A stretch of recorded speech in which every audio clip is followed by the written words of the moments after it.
Why did I start this project? Because I traveled to Baku about 18 times during the last 3-4 years.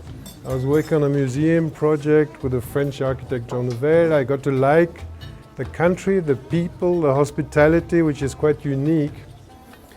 Started collecting postcards, which sounds pretty silly, but at some stage I wanted to develop it into a balanced book, balance between images and text. We have 5 authors in there, 4 of which are from Baku, 1 from New York, a professor who's been studying Azerbaijan for a long time.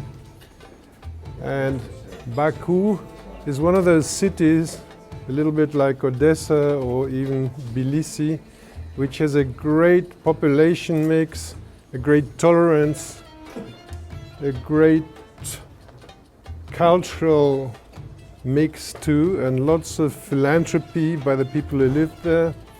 In Baku you had a lot of nationalities.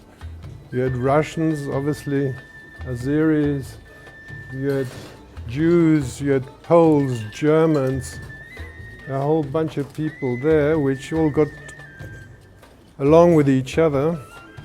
And the difference between oil in Baku and oil in the Emirates is that the Emirates were a desert with a few camels and a few fishermen, and there was zero culture there.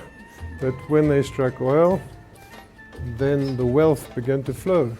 But Azerbaijan has hundreds and hundreds, thousands of years of traditions in the country, cultural traditions.